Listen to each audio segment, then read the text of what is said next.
Hey, what's up, Cubs fans? Cubs win the series today against Philadelphia. Pretty good team that's fighting for playoffs right now, and Cubs looking good again. So it's September 2nd. Cubs are 2-0 in September now. First game against Philadelphia was disappointing. Back to old tricks. Only one run, 10-inning game. Pitched good enough to win that game, but lost 2-1 in 10 innings. But Cubs came back and scored against, even a better pitcher yesterday quite a bit to win, pull away. And then today, Cubs win 8-1. They almost had a shutout. But I was against a really good pitcher, Nola, who hasn't lost a game at home yet. And we ended up getting him out of the game in the sixth inning. No quality start. Home runs were hit by Murphy, Rizzo, and Baez. Baez, a milestone, his 30th home run, 100 RBIs. Gotta tell you, Murphy's home run was pretty impressive. It was a high fastball that he just jumped on that thing, and that was gone. That was pretty cool. And then Schwarber hit a nice RBI triple. Schwarber's only got 5 triples career. He's hit 3 this year, and he's hit, two days in a row. And I'm starting to see him get RBI, more clutch RBIs, getting some good hits with runners on type of thing. That's kind of an area of growth he needs. He's improved on a lot of things in his game, but was only hitting like 205 coming into today.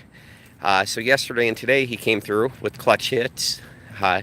And he also kind of gave some good momentum and probably confidence to Lester. Lester gave up 3 hits his first inning, but he escaped without giving up a run. And a big reason was their leadoff guy tried to stretch a double into a triple, and Schwarber made a pretty great throw, great tag by Bodie.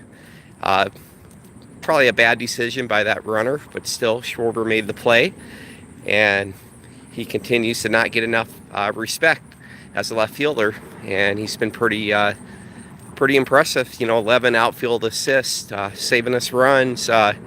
That's what helps a pitcher's ERA out. Lester appreciates great defense, and so that just kind of got us off to a good start where it could have been a rocky start. And then Cubs bats were hitting pretty good against Nola. Got him out of the game. They got 4 runs off of him in 5 2/3, and then Cubs put up a 4 spot in the 8th inning. I mean, a lot of good things. Even Happ had a double and a triple. He almost hit a home run. They had to review it. It hit off the top of the wall, bounced back in. Pretty cool. So everyone's really contributing right now. We even seen with the big lead, it also helps with relief. We brung in like De La Rosa.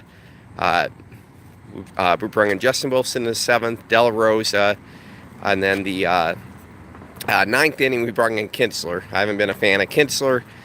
He actually blew the shutout. Would have been our 16th shutout, but still won 8-1. And most importantly, we go into Milwaukee, have a 5-game lead over them, and we have Hamels to start. And we have a pretty well-rested pin for high-leverage relievers. Like Strope hasn't pitched in like 3 days. Cizek has been off a couple days. Edwards has been off a few days. So looking pretty good. A lot of other relievers are stepping up, outside of Kinsler. I was kind of hoping they bring in Dylan Maples today. Maybe man really wanted to go for the shutout. I don't know. He's kind of a guy that he's been one of the better relievers for Iowa, having a great year, like a 2.5 ERA. But in small sample size between last year and this year in Chicago, ERA's like, I don't know, triple that. So he's not having the same results. Maybe eventually he'll get it figured out. It takes time. He can throw like 99 miles per hour, but that you can throw it anywhere in the minors a lot of times, but you get in the big leagues, guys are going to go yard, hit it hard, so you have to have more deception. Speed helps, but you need more deception also. Can't just throw it right down the pike. So we'll see how he does down the stretch. The more of these blowout games we get to see other guys, and we get more rest, and we can be ready for the playoffs. It's a great situation to be in. Cubs bat's been pretty dang good since Murphy. We only really lost one game with Murphy. That was the first game of the series where we went back to our old tricks and only got one run. Solo home run, ironically. I like solo home runs, but I don't like when we only get one. Like today, we had 3 solo home runs. And then we found other ways to score too. So 8 runs, you take that any day of the week. I'd take 5 runs any day of the week. So it was a great day, a great weekend. Where after Cubs had that disappointing game 1, the bats really woke up, even against a lot better pitching. So they're definitely capable of scoring against anyone. We look pretty good with Hamels on the mound. We have, believe it or not, the Reds are playing the role of spoiler, and they beat Cardinals 2 games in a row now. So after Cards and Brewers gained a game after that first game, both of those guys lost yesterday, so we got that game back. Brewers did win today, but Cards, by losing again, last couple days we got 2 games ahead of them. So right now, Cubs are 5 games ahead of Milwaukee. Milwaukee's in second place now, and then 5.5 games back is the Cardinals. And we get to play the Brewers 3 times in a row. We also play 2 less games than the Brewers. On Thursday, Brewers get a day off. So best case scenario, we sweep them. We win Thursday. We gained another 3.5 games on them. We could be 8.5 games up. And it's kind of interesting. Mills pitched 2 starts for us, and then they sent him down on Wednesday, and that was by plan because they wanted to bring Montgomery up, and this is before September call-up, so I seen that coming. But I think Mills has to wait 10 days is the rule, and they were talking about a 6-man rotation. Yep, Baez 100 RBIs. Thanks for the feedback. Pretty exciting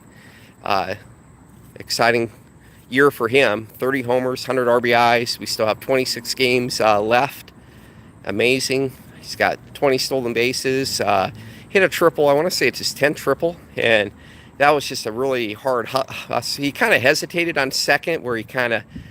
the outfielder kind of made a bad play, and then he turned it in 5th gear and made it to 3rd. So he definitely takes risks, but he has the speed and the craftiness to get away with it a lot of times.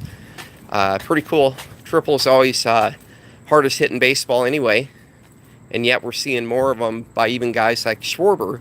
You don't view him as a fast guy. With his weight loss, he probably got a little bit faster, but he's got 3 triples this year.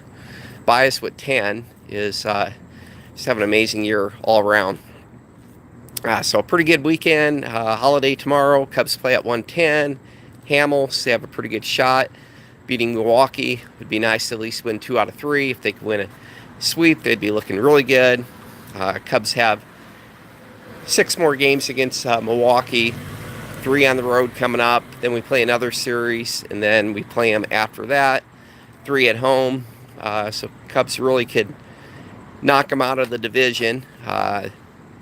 And there's more pressure on probably Milwaukee at this point to get back into the division. They have been making different transactions. They picked up a pitcher. They picked up a bat. They're trying. They got Gio Gonzalez. But I'm also happy Cards lost 2 games in a row against the Reds. Reds, they're no pushover at times. Their pitching has a lot of struggle, but their bats seem to wake up a lot of times. They still have some pretty good hitters on their team, and I haven't even seen Votto. He was on the DL a little while, if he's back or not. So they haven't given up on the year, even though they're more than likely almost pretty much mathematically eliminated. Good holiday weekend so far. Let's keep this up, Cubs. Looking forward to Hamels tomorrow. Go Cubs, go.